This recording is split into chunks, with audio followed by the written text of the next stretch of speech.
Hey folks, Quill18 here, bringing you some Let's Play. What are we going to play today? Well, my internet has gone to shit. So hopefully that resolves itself soon, because I want to play some more League of Legends and a little bit of online StarCraft, but I can't do that right now. So I thought, I guess I could continue the Dwarf Fortress Let's Play, but for some reason I don't feel like it right this second. So I was looking at the icons on my desktop and I realized I have some cool-ass games I could be showing you that I've been thinking about for a while. So I'm going to load one up right now. It might be a little loud. We'll see what we can do about that in a second. Yeah. Prepare yourselves for Razzle Dazzle. Boom. Some of you may have just had a nerdgasm. This was not the most popular game of all time, but it was pretty awesome. Alright, so this opening sequence is pretty fucking cheesy. Look at it, 1995. Master of Magic. Dun dun dun dun dun.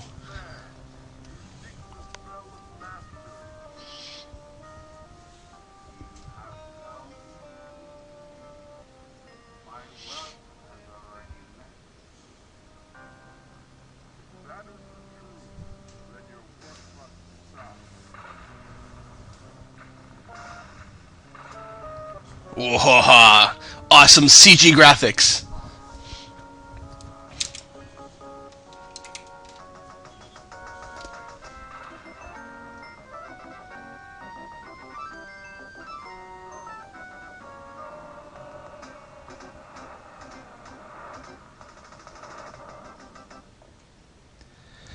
And there we have it. So, Master of Magic. What the hell is this game? It's very loud for starters. I don't know if there's a way for me to... No, I guess I can make sure the volume is corrected in post. So I'm just going to lower the system volume for me, and hopefully I remember to correct the volume afterwards. Okay, so Master of Magic, what is it? Well, it's very much like Civilization with magic, basically. It's by Microprose. I mean, this is by... I don't know if it's by some of the same people or whatever, but the original Civ 1 came out, and then... I think was followed up by Master of Magic sometime later. It's basically the same thing, but there is magic, and it's so awesome. We're going to start a new game. This is one of my favorite games of all time. Like, literally for the longest time, I said this is my favorite game. Now it's a little hard to qualify, but very, very good. So a new game. We're going to set. We're going to keep the difficulty on hard rather than impossible, because I am way out of practice. Opponent's 4 is good. Land size, yeah, medium might be a good idea. Just keep the game length a little bit shorter. So hopefully we can do a complete game here. We'll see. And then you get to pick your wizard that you want to play as. So we've got all these guys, all these different people with different, base spell arrangements, which we'll talk about in a little while. But I always like to go custom. Custom is way more fun. So you click that, and then you still have to pick a face, who you want to look like. And I kind of like Rajak, he's like pretty badass. But I don't know what kind of character I'm going to build quite yet. So maybe Merlin, just for generic sort of, awesomeness. Sure, I like Merlin. And we're going to rename ourselves to Quill18. Okay, and here is where you actually set up your wizard. So, you have, here we go, 11 picks available to you. Alright? And what you can do is these are points basically, and you can use them to buy spell books, for example, 5 life spell books and 6 nature spell books or something like that. So the more spell books you have in a school, the more spells of that type you will start the game with. Plus, the more will be available to you for research. Plus, if you have like a lot of spell books, like 10, 11, right? You think even maybe 8 or 9 or something like that, you start getting passive bonuses. Like if I were to do this, all my life spells would be cheaper and to cast, and maybe easier to research and that sort of thing. So there's a lot to be said for specializing. I don't know, but there's lots of reasons to do different things too. You do get diplomacy bonuses in game if you share spell books with your rivals, then they like you more. But I don't tend to do much of diplomacy. The only thing you can't do is you can't have both life and death. They're mutually exclusive. But other than that, excuse me. So up there, it's a little too early in the morning maybe to be doing this. My voice is going to be creaky, but I don't know. We'll try to get through it. So Yeah, up here you've got, I don't know what they call them, retorts or something. Oh, and you can right-click anytime you want on just about anything to get information. So these are just other static bonuses you can have. Like, for example, if you pick Warlord, it increases the level of all your units under the wizard's control by 1.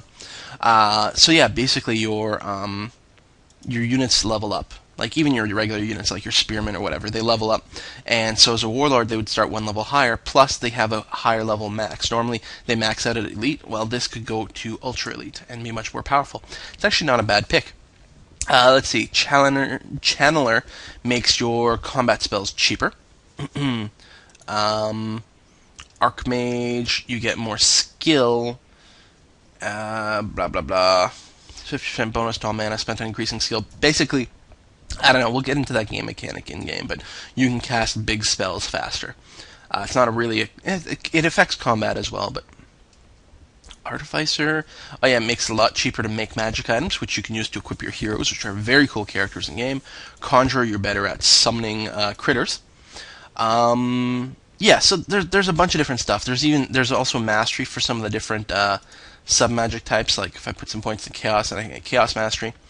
Increases the wizard's chaos spell research by 15%, reduces the casting cost by 15%, it's harder to dispel, and you get more magic from chaos nodes, which is something in game you can take control of these magic nodes, and then they generate mana for you.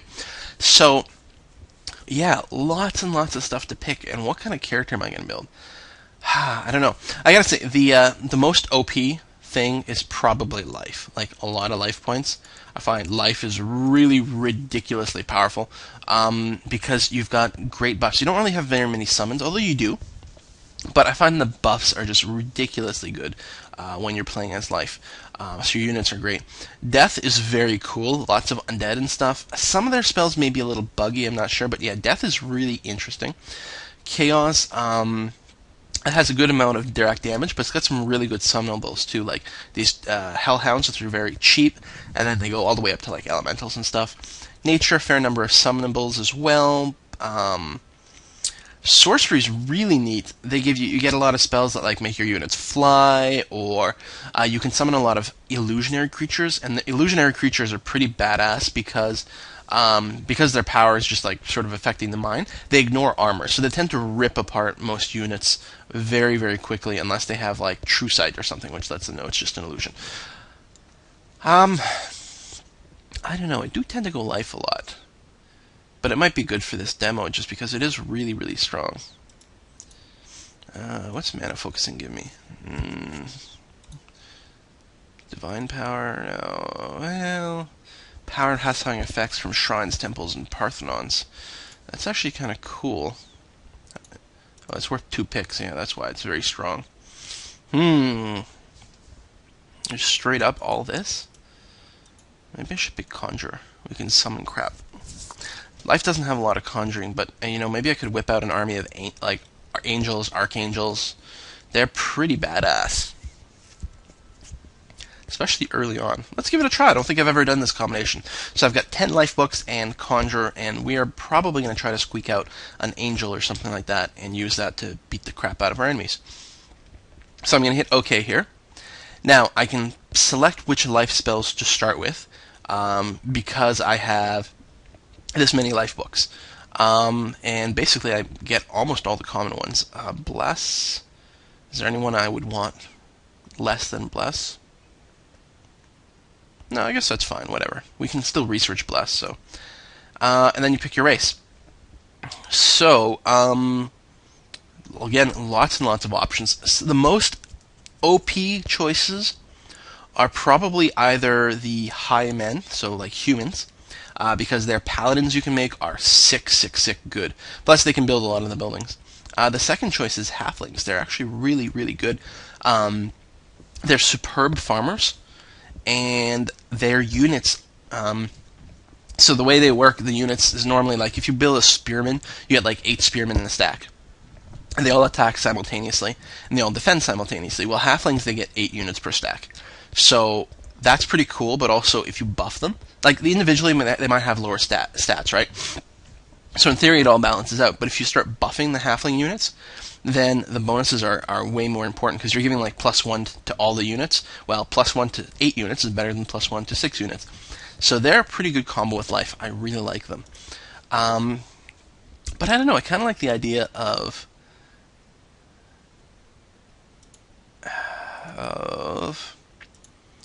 the paladins and angels. I mean, we can go like the really, really good route. They don't farm as well, which is unfortunate. But what the hell? Let's give it a try.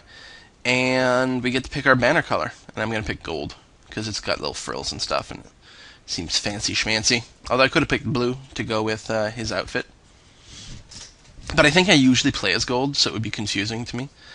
And there we go. So the graphics are not great, but it's a game. It's, a 15-year-old game. So we're gonna name our starting city Coventry. Nice English name. And I gotta remember the controls. Yeah, right-click to open this up.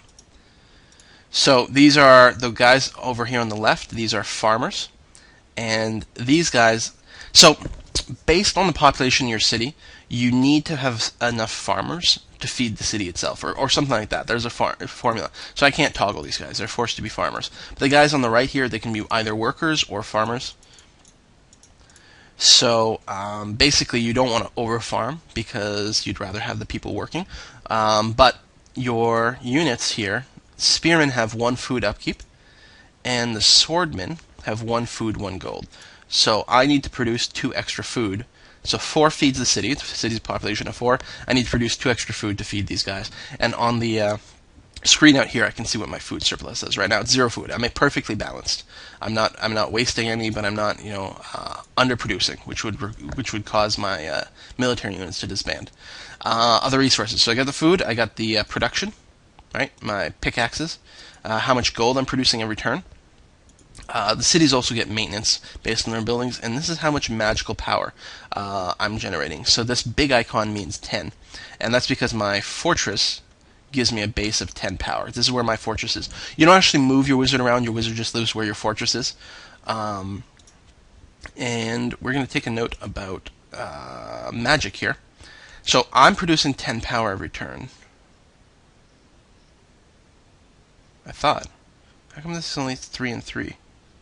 Power base 10. Oh, it's because I'm not researching. Yeah, let me go to my apprentice. So this is my spell book. I can flip through. These are the spells I have, right? And spells I don't know yet. They're encrypted. If I go over to the research tab, these are the ones I can research. You can see Bless, which I didn't pick earlier, so I can research that now if I want. I'm going to research Bless. It's cheap. It only takes 4 turns to research. These are quite a bit more costly. But these times will go down considerably as I increase my magic base and research base. So let's research Bless. And now if I go back over here, I'm researching Bless. Aren't I? Maybe I'm going to have to wait until the next pop-up screen. Okay, that's fine. We'll get to that. We'll get back to it. In any case, I can build something. So, the best things to build I find early on is you need food. You need more food to be able to support a bigger city, more population, because otherwise or a bigger army, otherwise all your people are going to be dedicated to farming all the time, and that sucks. So granary will produce 2 food. It also adds more people per turn, so my city will grow bigger. So we're going to start with that. And I will probably move my units out just a little bit to explore. I'm going to split them up, move 1 guy down and 1 guy up. And hit next turn. Maybe it'll prompt me for research now. There we go. There we go. Now we're researching a spell. So, my power base was 10. Actually, apparently it's gone up to 11? Or something. I don't know.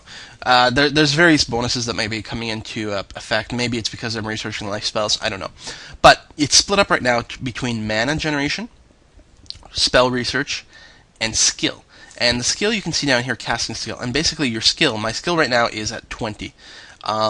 And this represents how much mana you can channel in a single turn. So in combat, how many spells you can cast, and also if you're casting a big spell, because a big spell might cost like 100 mana, right? Or actually quite a bit more, but let's say 100 mana. Well, right now that would cost me 5 turns to cast. But as I put points in here, so I'm right now I'm putting 3 skill points, or research points, or whatever you want to call it.